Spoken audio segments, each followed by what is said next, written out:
द्वारपाला गांव के चौराहे पर चाय की दुकान के आसपास हमेशा की तरह भीड़ होती है। लोग खेती बाड़ी, बिजली और सरकारी योजनाओं की बातें कर रहे होते हैं। रामू एक सीधा साधा सा मेहनत करने वाला किसान अपनी टोकरी के सामने सब्जी लगाकर खड़ा हुआ होता है।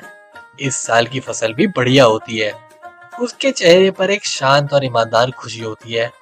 पर भोला, जो हमेशा थोड़ा सा जलता है और शंका करने की कोई छोटी सी बात नहीं छोड़ता, देखे ही देखे बेचारे को जल रहा होता है।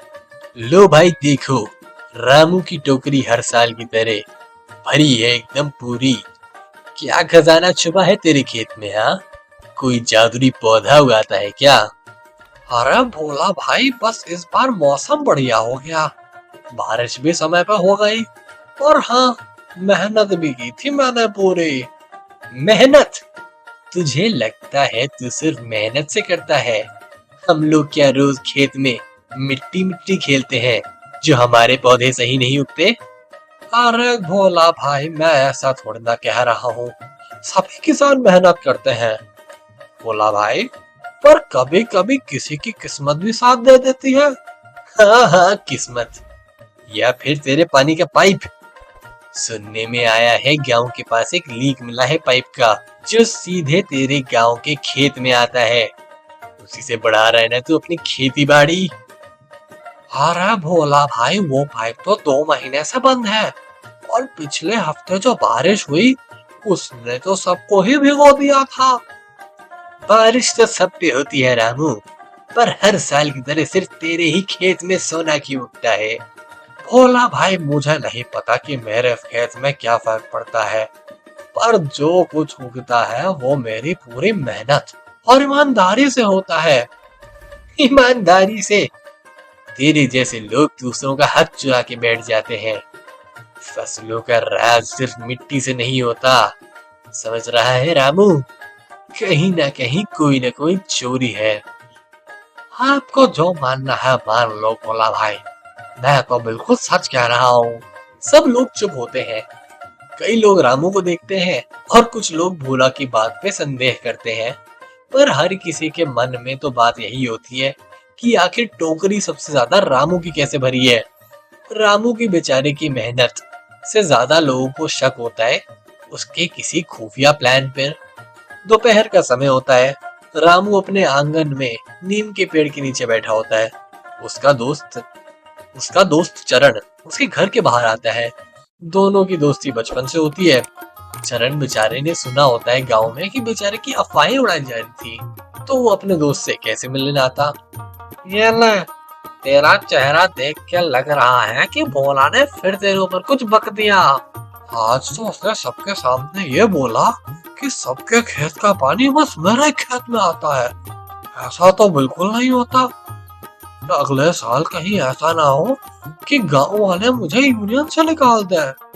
अरे वो तो हर साल किसी को दोषी बताता है। पिछले साल मोची को बोला कि उसने मंदिर के बाहर जूते चुराने का बिजनेस शुरू किया है ताकि लोग उसके पास और जूते खरीदने आए। इस साल वो तुझे टारगेट कर रहा है, सोच रहा है वो तेरा गलत फायदा उठा के तुझे मंडी से निकाल ले। देख लियो भाई, ये तो ऐसी हरकतें करता है। पर जब लोग बार बार तुझे झूठ बोले और दोषी बताए, तो लगता है कि कहीं मैं ही तो गलत नहीं। अरे तू गलती नहीं कर रहा रामू, वो आदमी सुबह से ही सबके पीछे खड़ा है। उसकी फसल ठीक से नहीं हुई तो इसमें भला तेरी क्या गलती है? और गांव में अगर तू मेहनत करता है और ढंग की मिट्टी यूज करता है, तो उसमें तो गांव वालों का ही भला है ना। बेचारा भोला सबसे जलता है, जलता, इसलिए वो तुझे फंसाने की कोशिश कर रहा है। खैर, भोला की बातें इतनी लगती क्यों है?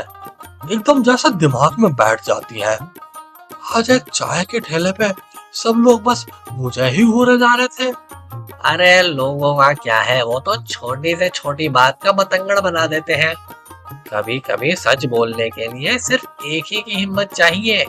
तू बोल सबके सामने कि भोला ऐसा करता क्यों है, वही दूध का दूध और पानी का पानी हो जाएगा।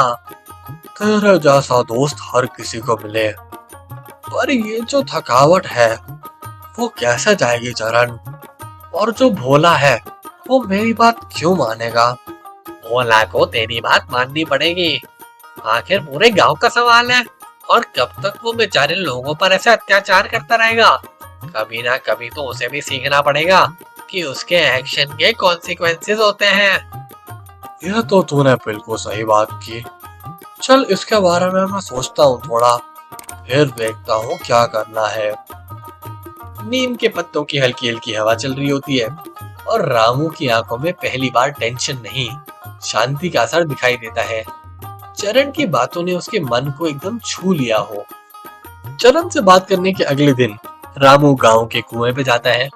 गांव के कुएं पे कुछ महिलाएं इकट्ठा होती है, जो फिर बेचारे भोले की बातें कर रही होती है, क्योंकि आखिरकार भोला तो है ही ऐसा। वहीं उसे सावित्री दी वहीं पे उसे सावित्री आंटी दिखती है, जो कि भोला की सताई हुई प्रीवियस विक्टिम होती है, और उसके दिमाग में यही चल रहा होता है कि कहीं बेचारे रामू के साथ कुछ गलत ना हो जाए। आ गया पानी लेने।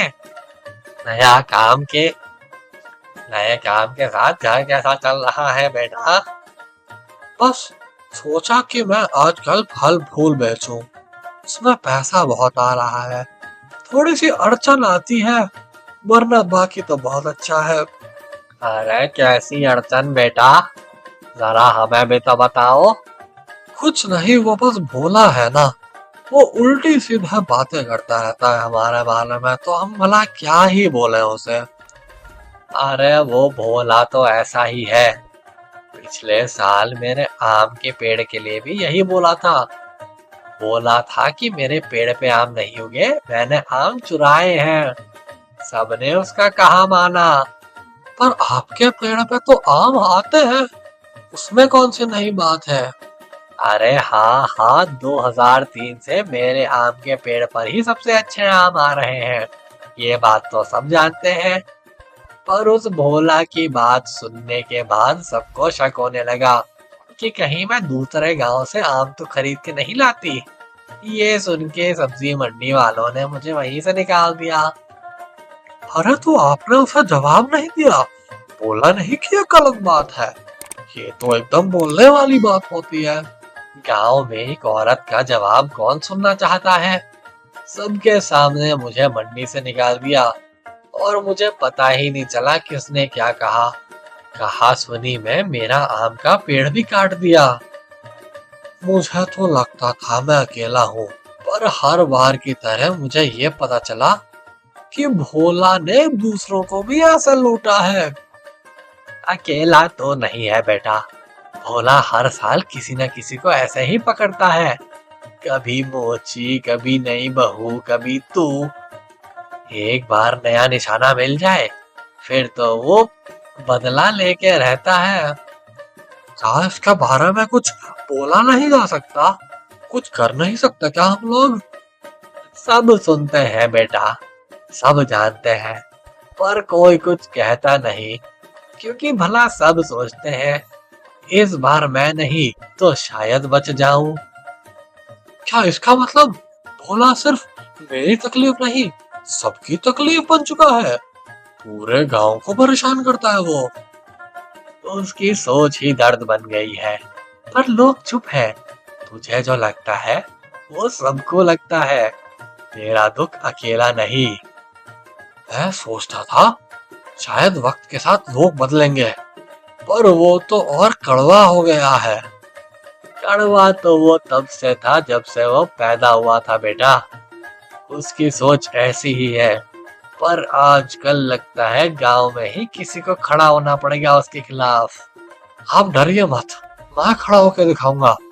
मैं इस भोला को एक बार जरूर सबक सिखा के रहूंगा। बेचारे रामू के मन में एक नया होश तो होता है कि अब वो भोला को उसका सही राह दिखा के रहेगा, पर उसे क्या पता भोला के पास कितनी ताकत है, और वो क्या क्या गुलछर्रे उड़ाने के लिए तैयार है। अगले दिन गांव की पंचायत के चौक में सब लोग इकट्ठा होते हैं। भोला ने एक फॉर्मल कंप्लेंट की होती है। कहता है कि रामू के खेत में पूरे गांव का पानी जा रहा होता है, और पंचायत के सभी लोगों को बुलाया होता है। अभी हालांकि कोई आया नहीं होता, पर कुर्सियां एकदम लग गई होती हैं, और तभी रामू भी आता है। तूने कंप्लेन फाइल करते बिना पूछे, बिना देखे? तेरे खेत से मुझे कोई लेना देना नहीं। जमीन धंस रही है, मुझे साफ बर्बादी के लक्षण दिखाई दे रहे हैं। बिना पूछे समझे मुझ पे कोई भी इल्जाम लगा दिया। हर साल की नहीं कहानी, इस बार ये बना दे। तेरी फसल हर साल दोगुना हो चुकी है। तेरे खेत में हरियाली है, तुझे सब कुछ मिलता है और मुझे क्या मिलता है? ठेंगा। इस बार देखना, भोला ही जीतेगा ये बाजी और तुझे सब्जी मंडी से निकाल के रहेगा। मैं तो सिर्फ सच कह रहा हूँ। तेरा नाली तेरा पानी में खेत लाती है। अबे पर भूल मत, तेरी वजह से मेरी नदी नाली बनी है। तू ही अपना सारा कूड़ा फेंकता है, जिसकी वजह से पूरे गांव का खेत सूखा है। तुझे क्या लगता है ये बात कोई देखता नहीं? पुलिस तेरे पीछे आएगी और तुझे अरेस्ट करके ले जाएगी। अरे पर वो नाली तो तूने बनाई है ना, तू ही करता है सबकी बर्बादी। सावित्री आंटी, मोची चाचा और चरण, सब पे इल्जाम लगाए हैं तूने। अब मेरी बारी आई है। तू बड़ा हीरो बनने चला है गांव के लड़के। तेरी हर बार की फसल इस बार लोग मानने नहीं वाले। मुझे भी तो जीना है, मुझे भी तो बेचने हैं अपने फल। अब देखना कैसे तेरे फलों की वाट लगाता हूँ। तुझे हक है और दूसरों से छीनने का हक नहीं। गाँव तेरी बातें सुनता है क्योंकि गाँव को तेरी बातों पर भरोसा होता है, पर तू तो इस भरोसे का गलत फायदा उठा रहा है। हाँ, गलत फायदा उठाऊंगा और तू ज्यादा बोलेगा तो तेरे पे ट्रक चढ़ा दूंगा। याद रखियो रामू, अगर तू मेरे सामने आया तो मैं तेरे ऊपर गाड़ी चढ़ा दूंगा और तेरी लाश को ठिकाने लगा दूंगा। समझा? चुपचाप 10,000 रुपए जुर्माना भर और दफा हो जा। मैं नहीं जाने वाला ऐसे, मैं तो अपनी पूरी बात कह के रहूंगा। ये बोल के रामू वहां से निकलता है, पर उसके अगले दिन ही रामू को एक डेडली बीमारी होती है और रामू की मृत्यु हो जाती है। और बेचारे रामू की कहानी चरण, सावित्री मौसी और बाकी लोगों के साथ दफन जाती है। भोला वही पैसे कमाता है और गांव के तौर तरीके वैसे ही आगे बढ़ते रहते हैं।